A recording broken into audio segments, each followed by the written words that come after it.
स्वागत है आपका अभी क्लासेस डाउट्स में। और आपका सवाल है वैश्वीकरण से आप क्या समझते हैं। तो वैश्वीकरण की क्या परिभाषा है, इस सवाल का जवाब इस प्रकार से लिखेंगे। अधिक विदेशी व्यापार और अधिक विदेशी निवेश के परिणाम स्वरूप विभिन्न देशों के बीच बाजारों एवं उत्पादनों में एकीकरण हो रहा है या होता है। तो लिखेंगे कि विभिन्न देशों के बीच परस्पर संबंध और तीव्र एकीकरण की प्रक्रिया ही वैश्वीकरण कहलाता है। अब वैश्वीकरण में क्या होता है, कौन सबसे महत्वपूर्ण भूमिका निभाता है? बहुराष्ट्रीय कंपनी।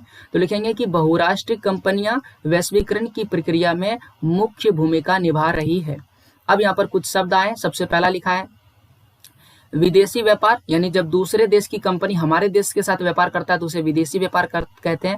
जैसे कि कोको कोला की अगर बात करें तो कोको कोला हमारे देश की कंपनी नहीं है, विदेशी कंपनी है। सैमसंग की अगर बात करें तो ये भी विदेशी कंपनी है। नोकिया की बात करें तो ये भी विदेशी कंपनी है। तो ये विदेशी कंपनी हमारे देश में जब सामान को बेचती है या वो हमारे देश में फैक्ट्री खोलने के लिए पैसे लगाती है यानी निवेश करती है, तो उसे हम क्या कहते हैं? विदेशी।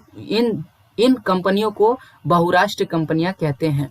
और जब ये सारी चीजें दुनिया में होती है यानी विदेशी व्यापार और विदेशी निवेश होता है तो दुनिया भर का बाजार में एकीकरण हो जाता है। एकीकरण का मतलब हो गया जो चीज आपको अब अमेरिका में मिल रहा था कोको कोला, वो भारत में भी मिल सकता है। जो सैमसंग जो मोबाइल है वो आपको कहाँ मिल रहा था?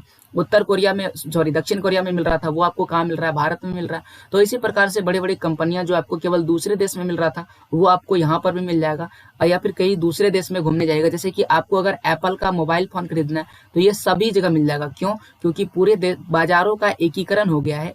एकीकरण का मतलब एक जैसा बाजार। तो इसीलिए आपको सभी जगह एप्पल का मोबाइल फोन क्या हो जाएगा?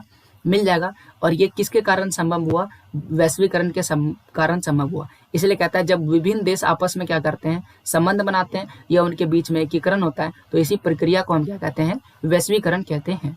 तो यह था आपके सवाल का जवाब कि वैश्वीकरण से आप क्या समझते हैं। ऐसे ही सवालों के जवाब के लिए सब्सक्राइब कीजिए अभी क्लासेस डाउट को। पूरा वीडियो देखने के लिए थैंक यू।